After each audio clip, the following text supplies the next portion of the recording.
if they brought out a Joss Whedon version of Avengers Infinity War and Endgame, I would still want to watch it. Yeah. As much as he's a douche nozzle, I would want to see how his vision was going to play out. Yes. The vision was changed slightly because he'd basically had a nervous breakdown after Age of Ultron. Yeah. Well, and they went, okay, he can't handle the load. Well, the Russos are doing all right. Let's get them in. Let's get them in and do it. And that was it. Yeah. Well, so I would still want to see his vision of how he would play it out. Mm-hmm. It's the same. It's the same kind of deal. I think the way I get out of that clause in my head is because Kevin Feige, like you said, was the overlord. Yeah. Whereas in this case, Zack Snyder was meant to be the overlord. Well, You've got Warner Brothers above him saying, "Oh, let's do this," and he's like, "But I don't want to do that." No, let's do this. Yeah. No, I don't. No, let's do this. Film it anyway. Yeah. It just was. Yeah. So I'm sure there was scenes planned that might have brought in Martian Manhunter, and the bits that he was there manipulating to get people to where they needed to be. But we didn't get them. Yeah. Because, like I said at the start, he wasn't able to go and reshoot things. He wasn't able to get people to come in to shoot anything. Even if it was in front of a green screen, he wasn't allowed to. That was a caveat to him being able to do this version, was that you're not allowed to refilm anything. Yeah. So we are now officially at the end. At the time of this recording, I think we are officially at the end of the DCEU. Well, I think it has had its... Technically, we've got Aquaman 2. I mean, kind of, yeah, but... But the whole thing is, they said that The Flash is the reset, which is why I've not added Blue Beetle into it. And then they brought, obviously, and they're bringing two more out after it. Yeah. But I do think that's just the way they kind of, like, you know, the running has been, like, because they've had to do so much with cutting out Amber Heard as well. Yeah. Well, so officially I will say DCEU is done. Yes. Well, it's done and now they're going to be moving on. Overall, what are your thoughts on DCEU? I think it has been a failure. Yes. It's not been the success that they needed it to be. If you look at the whole thing, Warner Brothers had to go into partnership with somebody else because they were losing money. And a lot of it was because of their content just wasn't hitting anymore. Their first few movies had hit. They hit the ground running, but then they fell and they couldn't get up. Yeah. And I think that's the difference between MCU and DCEU. Well, Marvel had fallen more times. Yeah. Well, but they always found a way to pick themselves back up. Yeah. Well, They didn't hit the ground running. They just hit the ground. Yeah. But they got up. And they kept falling. Yeah, it was like, you looked at it like, technically with Iron Man, the first Iron Man, they hit the ground running. Yeah. Well, and then you had Hulk. That was a stumble. Yeah. You had Iron Man 2. They just hit the ground. Yeah. That was them falling down. And Thor, they kind of picked themselves back up a little bit. Captain America, it knocked them back down again. Yeah. But then Avengers came, and it was like, okay, we are up. Yeah. And then Phase 2, well, it was still more hit and miss. Yeah. But they kept getting themselves back up. And then they started to rely on more things like Guardians of the Galaxy and things like that. And then once you got to Phase 3, they were on their feet and they were properly like, they were toddling, walking, ready to go, ready to run. Yeah. By that point. Well, they gave themselves the chances and they had a guy overseeing it that was willing to give them the chances if they got knocked down to get back up again. Yeah. DCEU never had that. No. Like, Man of Steel was a solid start. Mm-hmm. Well, then they stumbled with Batman v Superman. And when that stumble hit, it was like, okay, do we get back up? Justice League, all that stuff just went kablooey. Yeah. And then they were starting to get back up. Wonder Woman was good. Well, Aquaman, Shazam. Mm-hmm. Well, it was proof that if they did standalone stuff, but was still within their little bubble, Yeah. if they just went and had fun, they were fine. But then they tried to, again, incorporate everything in. Boom. Yeah. To them trying to, they're the reverse, because they tried to create a universe, and that shouldn't have been their thing. No. They should have just been doing their thing, and then if it tied in later, and there was a demand for it, go. Yeah. Whereas MCU, the whole thing was, it was a cinematic universe. No one had tried it before. Yeah. Well, so we were all like, I wonder how this is going to go. And they basically, they set the bar. Yeah. I mean, the whole thing, Zack Snyder wasn't planning on doing a Justice League. He wanted to do Superman. And then when he's like, well, you can't really have Superman without Batman, which is why he done that. And then he's like, and you can't really have those two without Wonder Woman, which is why he added her in. Yeah. And then he's like, I need to add other members of the Justice League in. Which is why you had the images of Aquaman and Cyborg and stuff like that. And he's like, I could do a Justice League movie. So it came organically, like from him doing Superman. And then he planned a sequel. He's like, I need to have Batman in this. And so it was working organically. He wasn't trying to build a universe. He was just using characters that people know are usually together. He was building it through Superman. Even though Batman versus Superman is essentially a Batman movie.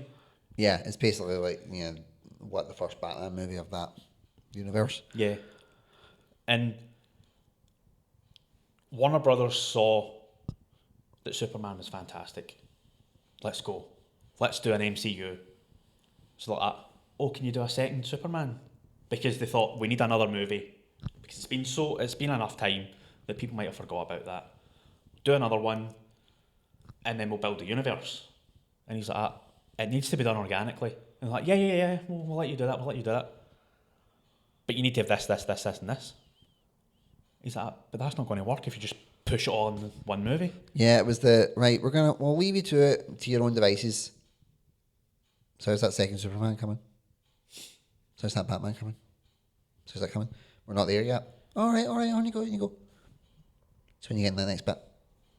What? Yeah. And it's because everything is just so, we need everything done now. Yeah. What? Because that's just the way the times have moved. There's no sitting and savouring. Yeah. Anymore. And the whole thing, the way that DC works is their movies more and more have been failing, but the TV shows and the animations, they're all fantastic. Yep, because there's not as big a spotlight on them. Yeah. I think there should be more of a spotlight on them. There really should, but at the same time, I also think, I understand why you think they should. Yeah. Because they're fucking fantastic. But that's why I'm also like, leave them alone. When they get that spotlight on them, they start to get more politics and more things crumble. Prime example, the Arrowverse. That's true. Arrowverse was plodding along just fine. We had the 2 seasons of Arrow. We had the first season of The Flash. It looked like we were building into Legends of Tomorrow. Everything seemed to be going all right. And then it was like, okay, now we know we're onto a winner here. Why don't you include Supergirl? Why don't you include this? Why don't you include all this stuff? Why don't you include everything that you don't have? Because it'll be great. Because it'll make us money. And then it's no longer passion. It's production, and that's when it just kills it. Yeah. So that's why I am very, very glad that the animation side has been left for so long. Because again, like you were saying, he was thinking, oh, you can't have Superman without Batman. We just been talking about Batman the animated series before we came on air. There's 4 seasons where there isn't much to do with Superman in it. Yeah, that's true. There was a Superman animated series where there wasn't much to do with Batman in it. The whole point is build them separately and then bring them together. Yeah. Because they have plenty of content behind them. Definitely. I mean, I could understand Zack Snyder if it was a case of, well, you can't have Batman without Superman. Well, I can make this work because this is a good story that's tying into my universe. Understandable. But at the same time, didn't need to. I would have loved to have seen a Superman, Henry Cavill Superman trilogy focused on Superman, and then he's dealt with Zod, then he's in Lex Luthor, And Brainiac, but and then even potentially ending it with him sacrificing with Doomsday, like Batman v Superman being like the final one of a 3-movie trilogy, like having, like having Brainiac maybe in the second, like the second film, and then having Batman v Superman as like the third one, and that rounds off that trilogy. Yeah. I think that would have been really good, but we've got what we've got. Yep. For Zack Snyder's vision, I like what we got. Yes. And because I really liked Wonder Woman Wonder Woman and not Wonder Woman 1984, Wonder Woman gets included in my slate of my little pocket, my little machete order of DCEU. I may include Aquaman, but probably not. Same as Shazam. I love Shazam as well. Yeah. But I personally think they just deserve to be their own little solo movies that are out with all of this crap. Yeah. Because when they tried to incorporate Shazam into all this crap, it just went whoop. Yeah. And dropped. That's why Fury of the Gods was not good. I mean, it wasn't bad. Yeah. It wasn't. You could tell where the handbrake was put on. Yeah. Because Warner Brothers saw the first one made them a ton of money, everybody liked it. Okay, let's bring you into our fold. And now you have all these restrictions, and now it's going to be an absolute nightmare for you. Yeah. And the same with, I know this is going to be controversial, Black Adam. Yes. Like I said, I went back and I watched all of them. That's in. And the movie itself is really well done. It was. It's a good, dark superhero origin. It fitted in with what I had a feeling of Zack Snyder's stuff would have been, which is why I think that Henry Cavill being included in that post-credit scene wasn't a bad idea. No, it worked. But that was more, the movie wasn't a letdown, it was the behind-the-scenes politicking that let it down. Yeah. The Rock destroyed it. A lot of people are saying that, but I've watched it. I've watched interviews, I've watched things, I've read up all about the politics, and it's Warner Brothers that tanked it, not The Rock. Because he had to fight to get Henry Cavill back, because he is the Superman of this universe. She's saying to him, I have friends from other worlds.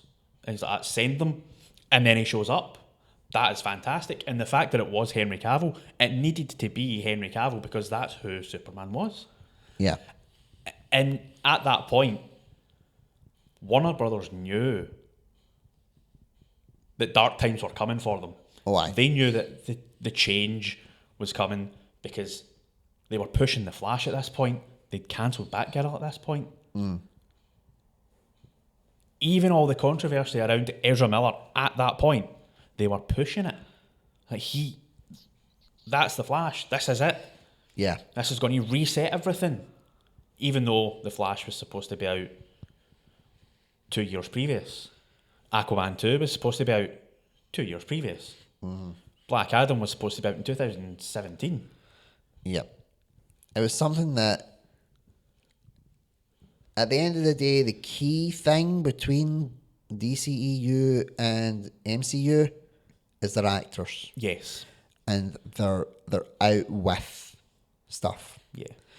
No one can predict what anybody does in their off time. No one can predict anything like that. I mean, we were filming in my one bed flat because I've had a complete psychotic breakdown and I've been removed from my kids. So there we go. No one can predict that was what was going to happen. No. And I could not predict it.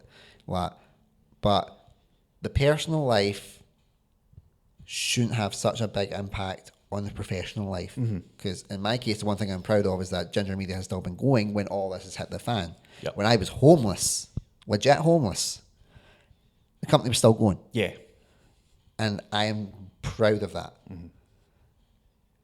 Everybody's personal lives in DCEU that was related just got so embroiled into it.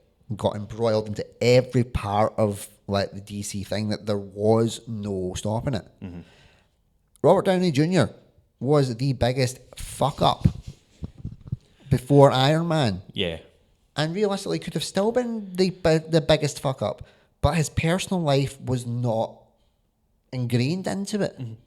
And again, Chris Evans had a bit of a reputation of being a prankster douchebag. Yeah. And I mean, that didn't affect into it because of how he was portraying the character and how he kept his personal life separate from his professional life. Ed Norton, when he was starting to get a bit too dickish, they just went, you know what? Janelle. Bye. Yeah. Well, we're not keeping you. You're not bigger than this project. Let's get Mark Ruffalo in. Mark Ruffalo's been fantastic, and he has been our Bruce Banner ever since. Like Chris Hemsworth, he's had plenty of physical kind of problems. Like he'd had illnesses and stuff. It didn't affect how we got everything done. Chadwick Boseman, may he rest in peace, was going through fucking cancer. Yeah. While he was doing all this, none of us knew. It was a complete separation, so we can enjoy the world that we had, and it wasn't tainted. Yeah. And even when he sadly did pass away, they worked it so well into the story and made it so good for Wakanda forever. Yeah. The whole point is they knew there's a line here, you cannot cross it. Yeah. If you cross it, you're fucked. Warner Brothers was more the Irish driving school method. Yeah. As I say, where you go, you've got your, that's grand, all right, don't push it, right, you're taking the piss. And then the police step in. Yeah. And then you're still stuck. Yeah. So yeah, they've had several instances where they've got to, that's when the police step in. And by that point, it's way too late. Yeah. Should be stopped at the first infraction. Yeah. And it's not just people on screen, Joss Whedon. Yep. Joss Whedon behind the scenes. If they had the same attitude with Joss Whedon that they had when Zack Snyder, who had a legit personal tragedy, they cut him off like a diseased hand. I know. If they'd had the reverse attitudes, they wouldn't be in this mess. Yeah. I mean, we're not saying, though, that Marvel and the MCU, the backstage stuff, we're not saying that they're perfect because... No, we're saying that it does happen. Yeah. Of course it does. Yeah. We've all got personal lives. Yeah. But the difference was it didn't seep into the professional. That's true. Until with the first Iron Man, they had Terrence Howard playing Rhodey. Again. He played him fantastically. Yeah. And the way that they had written his contract is that he would get more money for the second one. If they were doing a second one, when it came to the time, he's like, right, so how much am I getting? They wanted to give him a pay cut. Yeah. Now, that was against their contract to him. Mm-hmm. And he sued them, and won rightly so. Yep. And then they recast him. And I love Don Cheadle. Oh, yeah. He's fantastic as Rhodey. He's brilliant. But I would have loved to have seen Terrence Howard do it. Yeah. It's another what-if scenario, but the point was, did we know any of this crap was going on between Iron Man 1 and 2? No. No, we didn't. We just were like, hold on, he's been recast. What the hell? And it was after the fact, when everything had been settled, or as settled as it could have been by that point, that everything came out. They did their business, and I hate to say this, they did their business the way WWE does their business. Yeah. When it comes to personal stuff, like back in the day. Because I've recently watched a documentary about Sable. Yeah. All her stuff was settled out of court. Yep. And they were still able to go, well, bygones be bygones, off you go. They did all that behind the scenes. They're like, it ain't affecting any of the stuff that we were going to put out in the public. Let's get this sorted. It's sorted. You've won your stuff. Shake hands. Bye. You're a dick. You're a dick. Done. Although, because they settled out of court because if they hadn't, it would all come out. Oh, they would have been fucked. And they would have been fucked. But the whole point was, as much as they were dicks for doing it, they had the line. Yeah. They had the line, they did not cross it. Yeah. I mean, they shouldn't have... They shouldn't have done what they done. what they done. No. The way they done it was shit. They shat on Terrence Howard. Oh, yeah. Because he wanted to be paid Well, he'd be fairly. paid what he was due. What his contract said. Yeah.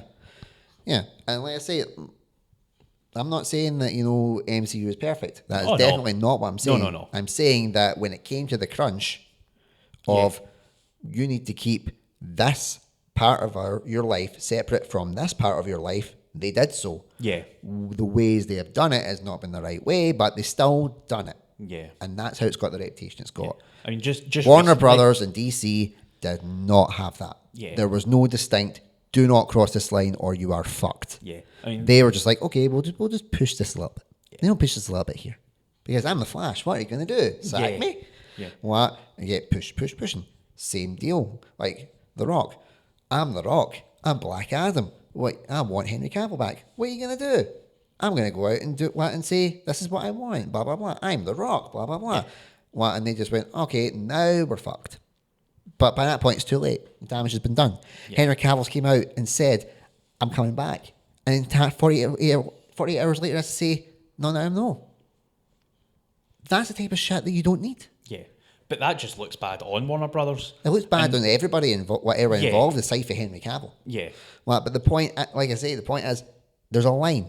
Do not cross. They did not have that. Yeah. It's like, don't do anything until everything is signed the dotted line. We're all good, and we're basically just ready to go kablam. Andrew Garfield, Spider-Man, had to lie constantly for years. I am not in this Spider-Man movie. I am not in this Spider-Man movie. Well, I am not. Oh, wait, yeah, and now it's out. Yes, I'm in the Spider-Man movie. Well, that's the whole point. There is a line. Do not cross it, or you're screwed. Yeah.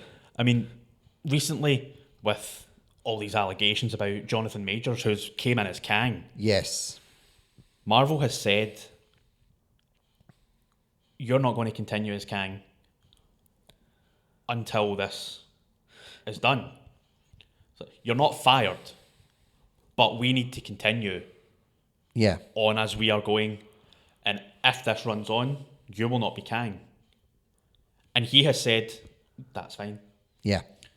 And as of recording this right now, these are still allegations. Yes. It's still going through investigation.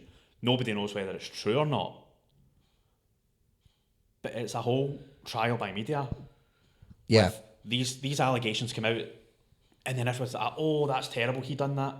So we don't know if he's done it. Yeah. That's why we always say allegedly. Yeah. But the whole point is, again, back to what I'm saying, even the allegations, the line was crossed. Yeah. So they've said, There's no, they're like, there's no smoke without fire here. yeah, The line has been crossed. You're shelved until it's done. yeah. We need to know. It goes through court. It says guilty or not guilty. Then we continue for there. Whereas with Warner Brothers and DC, the whole Amber Heard and Johnny Depp thing Yep. tainted it. The whole Ezra Miller thing, all these allegations that turned out to be true. Yeah. They've been convicted of a lot of these things. Yeah. And they continued. Warner Brothers and DC went with what should be the real thing of, innocent until proven guilty. Yeah. Well, that's the way that's the way it should be played. So Yes. I do understand it, but in this case, they gambled on a fart and lost twice. 2 times, yeah. Well, because in that case, And there you'd is. think you'd learn after the first time. You would think, but at the same time, it's understandable. Like, I do think, no one's innocent, everyone's innocent until proven guilty. Well, that's the way it should be. But Marvel have got a more progressive approach where they're Yeah. like, we're not saying you did any of these things, but if you did, we are screwed. Yeah. So we have to do We need to cover our back. we need to cover our backs. We need to cover the character of Kang's back. We need to cover our reputation's back. Well, we need to go, right, you're out just now until it's been and it's done its due process. It could be years. We could be moved on by then. That's the point. Yeah. That's the whole thing. There is no smoke without fire here, guys. Yeah. But the whole thing with the Ezra Miller escapades, they had been convicted before Zack Snyder's Justice League came out. Yeah, And they continued with the Flash movie. I know. They scrapped Batgirl for tax reasons Yeah, and then pumped all the money that they got back into Flash and Into Aquaman Flash. 2 reshoots. in Aquaman 2 reshoots. And it's got these people that they've put all their faith into, who it turns out are horrible, horrible people. Yep. Yep. And I think the thing that ticks me off the most with the Ezra Miller thing, it was such an easy thing to sort. Grant Gustin's right there. Yeah. Grant Gustin is right there. He is. Does he have a squeaky clean image? No one does. No. But the whole point is you don't know about it. Yeah. Grant Gustin, for all intents and purposes, to everybody's eyes, is the golden boy. Yeah. What? He's right there. Use him. Use him. Why? And it's so easy to explain because the Flash is a multiverse character through and through. So easy to explain it. Why? And it could just be something as simple as that. But no, they were just like, no, he's TV, we're movies. Yeah. And the fact is that they'd already had Ezra Miller in the Crisis event. Yeah, so and that's how he got his name, The Flash. Yeah. Because he basically gave me it and I was like, I might use that. And that's it. Yeah. Well, and it could have been so, again, it's so easy. Well, that's the thing that probably ticked me off the most about it. With the Amber Heard stuff, there isn't really a lot of multiversal mirrors that you could have ran with. You could have just slapped the ginger wig on on Amelia Clark, and then that would have been that. But, it's not without the realms of possibility. The whole point is that they were like, the fans won't take to someone else playing this character. Whereas Marvel had already, technically, twice by that point, already done it. Yeah. And proved that we can. Yep. Do it. So, yeah. This is going to end up turning out to be a 2-part special, I think. I think it might be. I think we have to, in honour of it being Zack Snyder's Justice League, we should split this episode into 2 parts. The first part is where we've talked about the Justice League, and then all of that stuff where we've talked about the politics of everything that affected it. I think this is a 2-part special, guys. It definitely has to be. Yeah. In honour of Zack Snyder having to do. In honour of him having to basically split his vision into 2 DVDs. Yeah. But yeah, I would definitely say that when it comes to the DC side of it, I think quality was better than quantity. Mm-hmm. What they had, because if you look at the run in total and the amount of movies that they've had critically more successes than failures. Yeah. Wonder Woman, success. Man of Steel, success. Batman v Superman, success. Snyder Cut, success. Aquaman, success. Shazam, success. I think Black Adam will be classed as a success with hindsight. Yeah, I mean, What they're saying that it hasn't made them any money. Yeah. It didn't break the box office the way they wanted it to. Yeah, but it made them money back. And a lot of good movies don't break at the box office. They become cult classics. Yeah. Prime example, what we were talking about with the View Askew-verse. Yep. Querts didn't make a lot of money, but it became a classic, a cult classic, and still is to this day. Yeah. So if you look at it, I mean, the ones that I've missed out there, Wonder Woman 1984, Shazam Fury of the Gods, Justice League, The Flash. I don't know where to count Blue Beetle or not, and Aquaman 2 is still debatable. But the whole point is, that's 3 to 7? Yeah. 3 bad to 7 good. Their point is that they need to focus on the quality rather than of the movie rather than the quantity. Yeah. MCU had to do the quantity to get the quality. Yeah. Because you realistically look at the MCU, they're about 50-50 on the miss to hit ratio. I'd say it's closer to 60-40 personally. But I can understand there's some movies that people just didn't take to. Yeah. But there's more. The point is that they needed more content out there so they can bulk up their percentages. Yeah. And tell what they needed to tell. So I think for them, the quantity gave them the quality, whereas less was more for DC EU. Yeah. Because you look at, like I said, they've had more hits. So has it been a failure by statistical purposes? No. They've got a 70% success rate. Yeah. But when you look at it in the scale of the politics, yeah, the backhandedness of the way they've treated people, yeah, that's what's dragged it down. That's what's made them unsuccessful, and that's why they've had to get Peter Safran and James Gunn in to completely reboot. Yeah. And just to touch on this slightly, I mean, we spoke about this in the past when they first came in. It's like people are saying that this is a terrible idea. These movies are going to be trash. Nothing had been written. Nothing had been slated out yet. They just got these people in to say they're going to run the DC division of Warner Brothers. They're going to be going ahead. They're going to have free reign, because that is the thing that Peter Safran and James Gunn come in and said, it's like, yous cannot come and nitpick. We need to be free to do what we're going to do. Peter Safran's taking on the more business side of it, whereas James Gunn's going to be more hands-on with the writing and the directing and stuff, and hand-picking writers and directors for the other movies.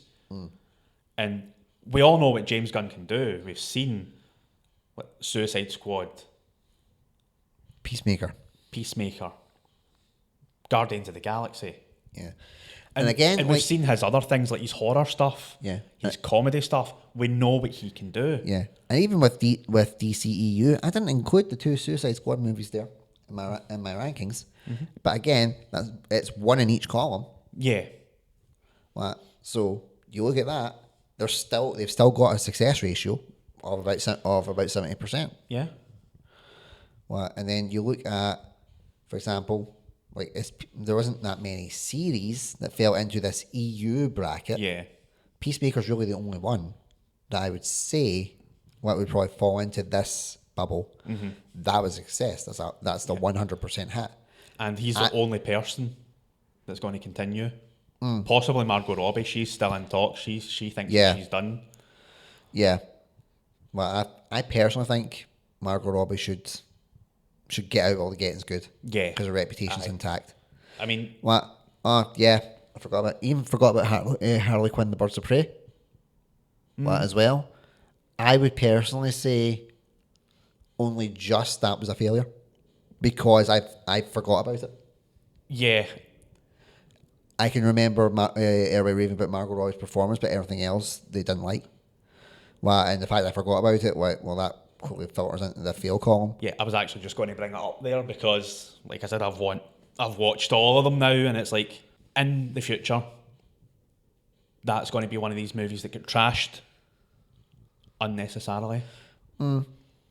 Because the story's there, the background of what happened to her, we've already seen. Yeah. And it's just her becoming Harley like we see in the Harley Quinn animated. Yeah. That's like a prequel to that. True. But I would still and you go can with see it coming.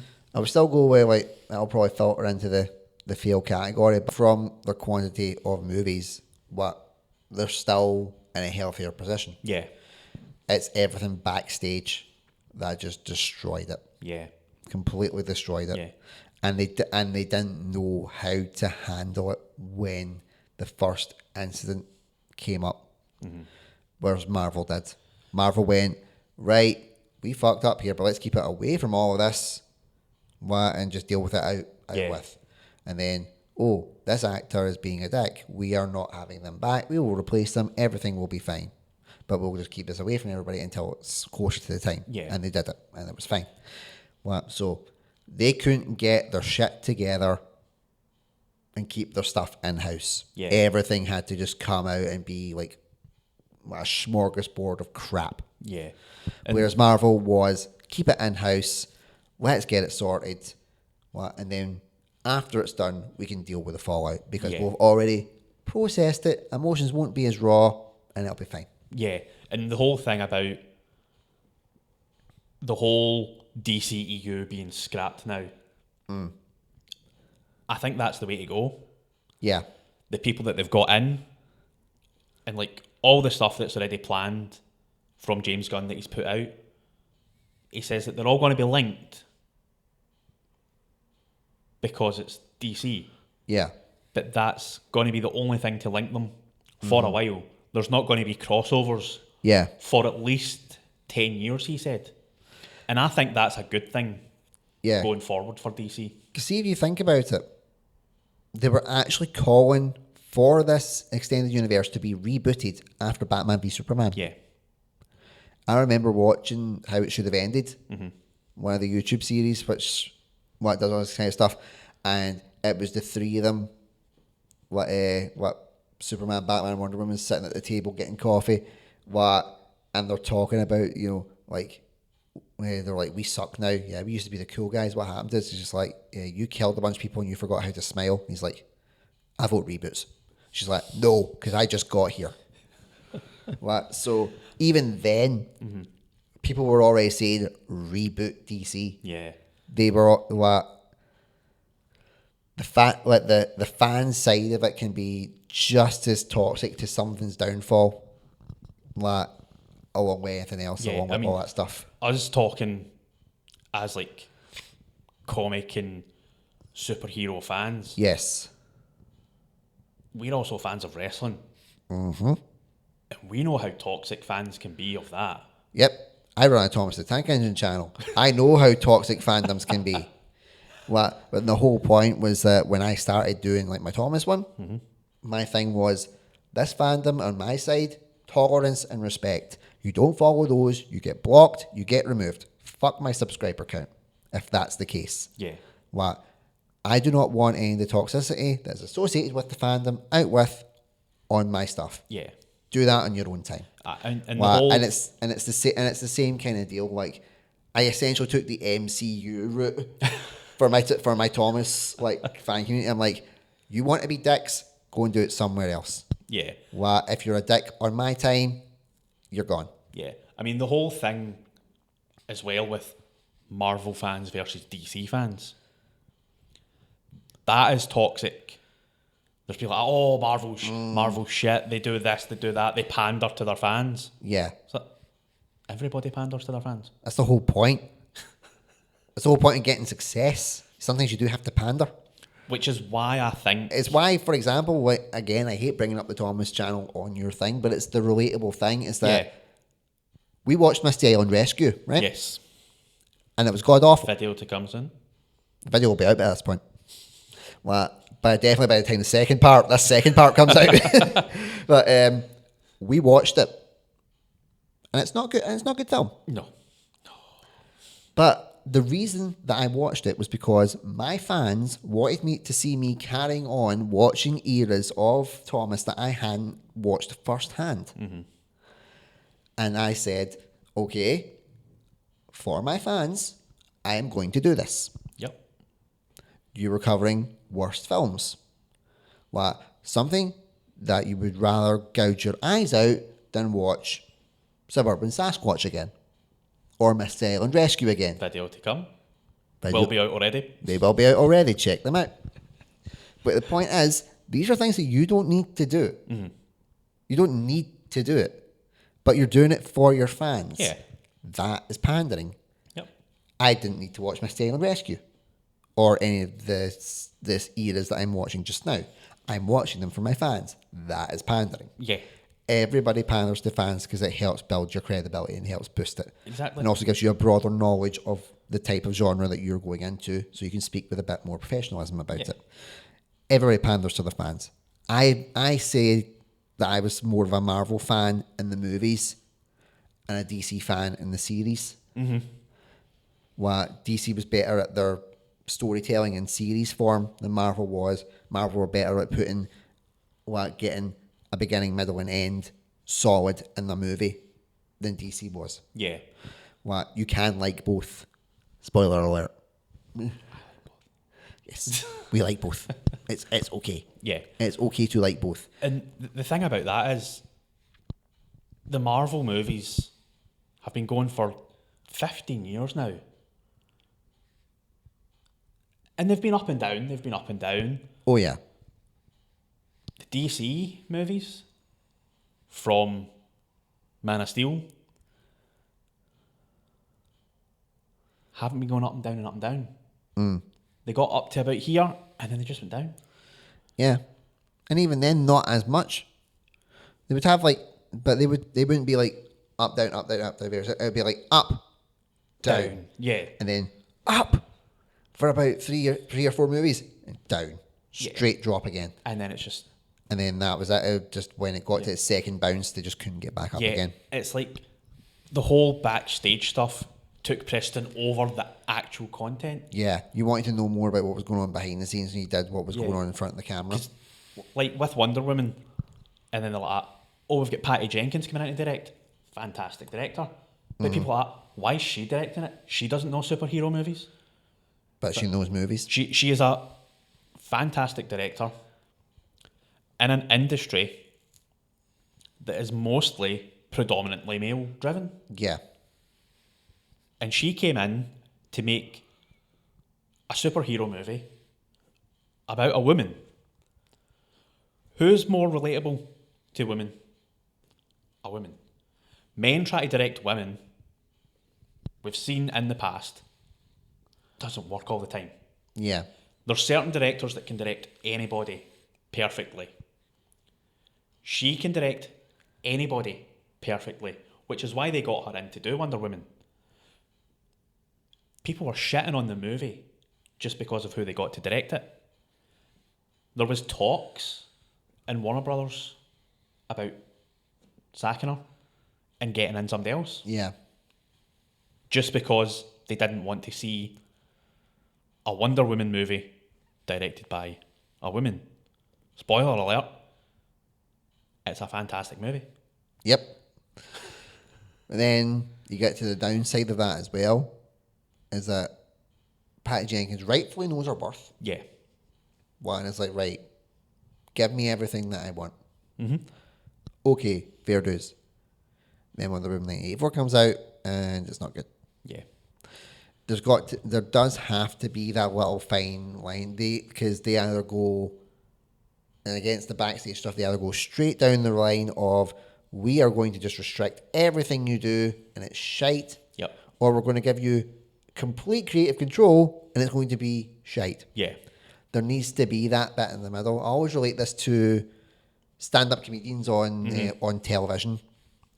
Their sets are tamed and toned down because they have to be careful. Yep. And it usually makes their content a little bit better because they have to work within those guidelines. Yeah. Like, whereas if you go to see someone doing a stand-up that's been on TV and you go, oh, they're great on TV, this is going to be good, and you don't like it because they're so close to the knuckle. Yeah. And you're like, oh, I don't like that. What? But it's because they're so used to having being told where you can and can't push the line. Yeah. It's like, Frankie Boyle was always my prime example. I was just going to say, Frankie Boyle, you see him on Mock the Week. On Mock the he Week. is a fraction of himself. Yes. Because having to... They have to rein them in. Yeah, they have to... There's guidelines that they have to stay within. You can't say things like that. Yeah. Can't do this, can't do that. Yeah. It's a case of he'll still say everything that he wants to say. But it gets cut. But they can cut it. Yeah. They can cut it and keep the best bits. Yeah. Whereas if you go to see him at a gig, it's just out there for everybody to see. Yeah. Like, I remember watching his second stand-up, and I was like, I don't like this. I didn't like it. It was too raw for me. Mm-hmm. There were gems in there, but you got it completely unfiltered. Yeah. Because that was what everybody wanted, because that was when he'd left Mock the Week, and they were like, oh, he's going to be himself, he's going to be great. Sometimes being yourself is a bit of a bitch. I should know. I mean, there's people like Frankie Boyle who, when he's not being filmed, he doesn't need to hold himself back. Yeah. And a lot of people are just used to seeing the TV version, the cut version, whereas you get people like Jerry Sadowitz. Nobody could tell him to calm down. Yeah. He has no filter. I ended same... up drinking in a pub with him one night. Wow. And he can drink. He can drink. Tag him in this. Tag him in this when part 2 comes out. I mean... This may turn into a trilogy. But what you see with him... Is what you get. There's no blockade. He has no filter. He just says what he wants. Yeah. But he started off like that. Yeah. Whereas Frankie Boyle started off like that, got onto TV, had to tail it back, went back to the stand-up and sort of away from the TV side, and Yeah. he's back to where he is. But he's spent most of his career on TV, Yeah. and people are, oh, that's not what we like. They're like, that's a bit too raw. Yeah, and that's Whereas like, you also get guys like, on the other end of it, like, because with your case with Jerry, he's always just the way he is. Yeah. Kevin Bridges, he's always the way you should be on TV, and like in everything that he does, like in like his stand up and in his he's got that kind of right. I know where the line is. Yeah. I know to occasionally cross it and then get people going, ooh, that was a bit, but I liked it. Yeah. Rather than just constantly pushing the envelope. Whereas he knows where to kind of play it safe for TV, but still be witty and clever. Yeah. Let him be funny.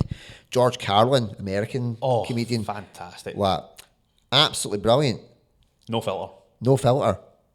But he also voiced Thomas the Tank Engine in the US. He did. Because he wanted his grandkids and any other fans of his work to see a different side of him.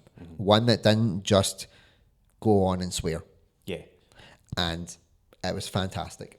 To the point where he has been simultaneously the voice of a generation's childhood and a voice of a generation's, you can't say that on TV. Yep. So you get guys like George Carlin that can play both sides. Yeah. May he rest in peace. Which takes us to the content of Marvel and DC. Yes. Marvel play it safe a lot of the time. Oh, yeah. Zack Snyder took risks. Yeah. Yeah, he did. But at the same time, like, with Marvel play it safe. But when they don't play it safe, those rare occasions where they push that boundary, you remember it. Like when Thor cut off Thanos' head. Yep.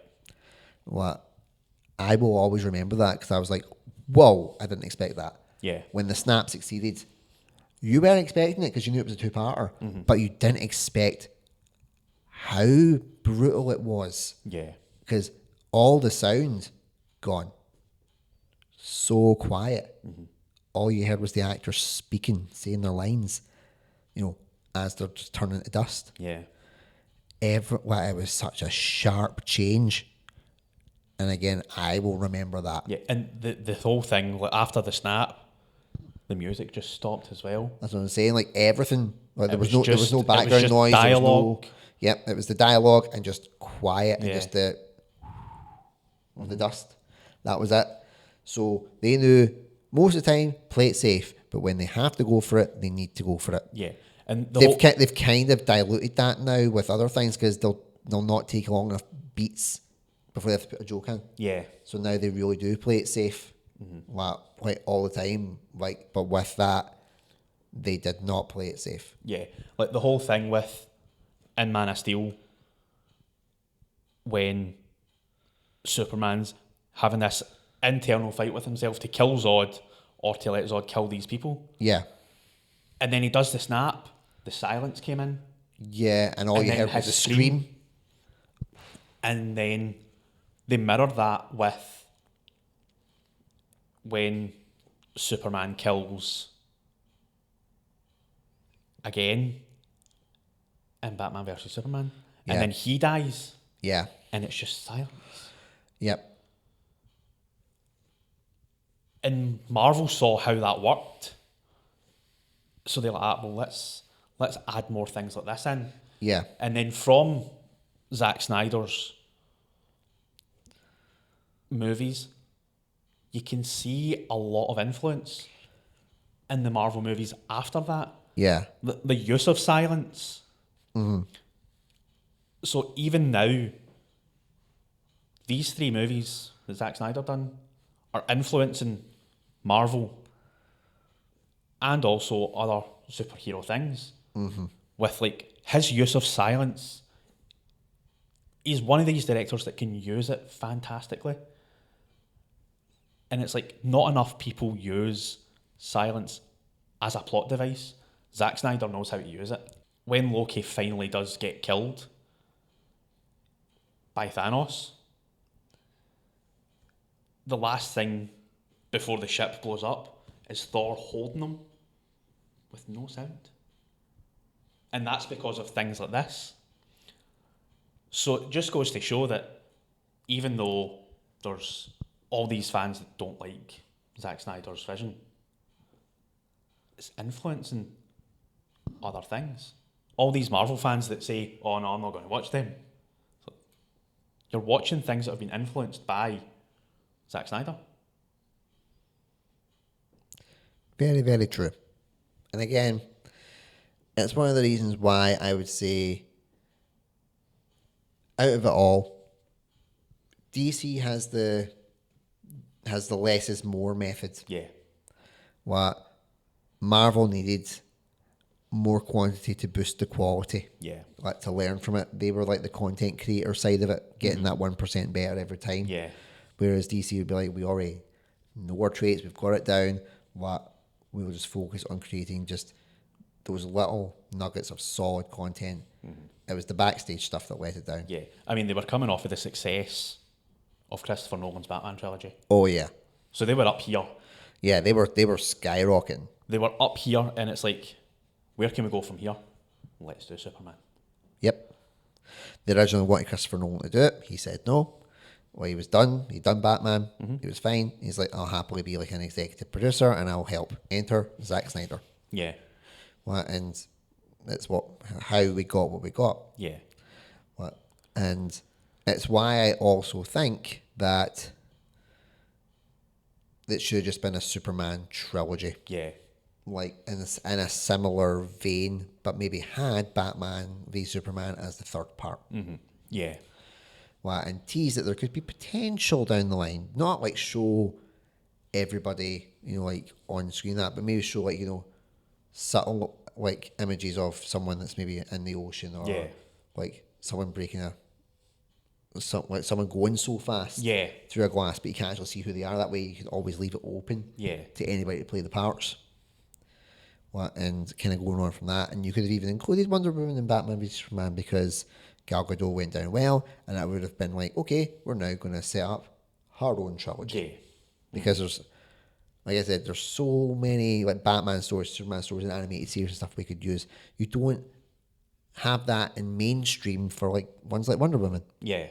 How great would that have been? Like a Wonder Woman trilogy in that type of vein, just letting Patty Jenkins do her thing, but to an extent, because 84 kind of shat the bed. Yeah. But that kind of way, where you could have done a similar style of what they'd done with Batman and with Superman. Yeah. Again, it's all we're going down loads of like multiversal what ifs when it comes to this type of stuff. Yeah. But I think that's the thing for me that'll always be the kicker with this DCEU. Yeah. There are so many what ifs. I mean, the whole thing is, Zack Snyder has said that if he can one day, possibly, he will continue it. James Gunn has left it open that other DC things can happen, but they won't be part of they'll be part of the Elseworld, which is what the Batman is. Because that's going to continue. So James Gunn's open. He's worked with Zack Snyder before. They have mutual respect for each other. And Zack Snyder has said, I'll work with James Gunn again. Not a problem. Yep. What he's said is he will not work with Warner Brothers again unless everything is in writing that what he says goes for his vision. Yeah. And that's where it will stop because Warner Brothers will not let that go. They have to have their say. Yep.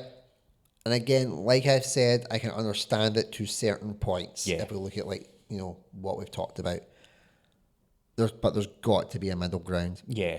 Warner Brothers have to get their shit together behind the scenes. And they have to do it. They cannot afford to have what we have just went through.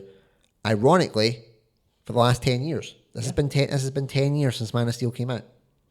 I know that because me and Alison have been together for 10 years. First song we went to see together was Man of Steel. Yep. And she got me a Superman keychain.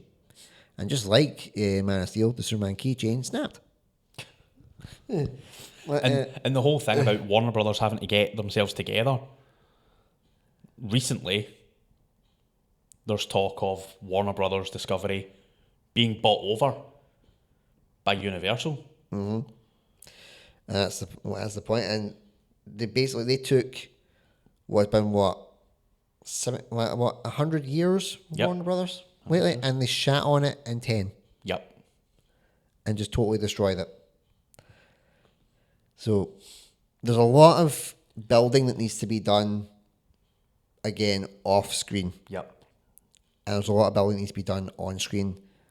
The best and only advice that I would give to all parties, DCU and Warner Brothers, run silent and run deep. Yeah. Don't get anything leaked out to press. Don't get anything leaked out to media. Any actors, what you get into sign NDAs or what, basically anything that can just tape their mouths shut. Yeah. What, Don't hire Tom Holland. don't hire Tom Holland. Sorry, Tom Holland, we love you.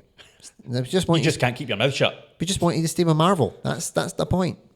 But again, like, just hire people that will keep their personal lives to themselves and not have it bleed into the professional life. Yeah. There's so many mistakes they made, and they've got to learn from them. If they don't learn from them, we could be talking about a Universal universe. Yeah. And they don't have good success with franchises. They tried The Mummy. We ain't going down this road, guys. So Warner Brothers, get your shit together. I've been through The Mummy and The Scorpion King. Yeah. But The Scorpion King was actually, the 5 movies you'd said were actually better than 2017 Mummy. Anything was better than that. So there you go. Yeah. So, Warner Brothers, get your shit together. DC, everybody just needs to run silent, run deep. It means that we would have less things to talk about. That's true. But you've already gave us plenty of content that we can still go over. We can wait a while. I've got over 100 years of content, Exactly. so I'm okay. We're all good. We are fine. We want to see good things that will give us good quality. Yeah. Otherwise, what is the point in doing it? We don't need another Green Lantern. Yes. That works. At least in that way. I want to see Green Lantern. I just don't want to see that Green Lantern. But I would love to see a cameo from Ryan Reynolds as Green Lantern, just been like, okay, I fucked up. And passing the ring on to the next one. Just something like that. I quit. Yeah. If they could put George Clooney's Batman and The Flash Yeah. in the post credits, they could do a Ryan Reynolds, like, I fecked up with this ring, here you go, you'll be better than me. But the less said about George Clooney's Batman, the better. Yeah. Gotta give him respect, though, for still coming back. We just gotta give that, but... I mean, he's not going to turn down 5 million to show up and say one line. It's true. Batman. But yeah. So yeah, I would say this has been our Zack Snyder 2-part tribute episodes. Yep. With lots of filler and bonus content. Definitely. In it. And the first one that I have done officially in Casa de Bobag. Yep. So thank you very much for having me on. Not a problem. From me, I will say good night, and I will let good night, good day, just whatever time you're watching this. I'm just used to saying good night, even though it's like 1 PM here at this time of recording. So, Kev, I'll let you sign off. On that note, we will leave yous to ponder as we pander, and to let yous know that I'm not done with the DC content. I am actually in the process of watching all of the Batman movies, live action ones, that have ever been made. And I thought, I'll do the Justice League stuff first, and then I'm going to go back. I've recently watched the 1966 Batman, the movie, and I actually forgot how hilarious that was. I'm not going to give too much away because I'm going to go through all of the Batman movies, including George Clooney one, because, sadly it's there and I have to watch it. But that's still to come. I've still got 4 more Batman movies to watch, so that'll be coming soon. Too many things to watch. So, again, keep giving me your bad movies, because I'm actually enjoying watching that. The Suburban Sasquatch movie review will have dropped by the point that this comes out, and it's surprising what happens in that one, and a lot more bad movie reviews to come. Soon to be as well, actors. I'm going to have people coming on, and we're going to be talking about their favourite actors.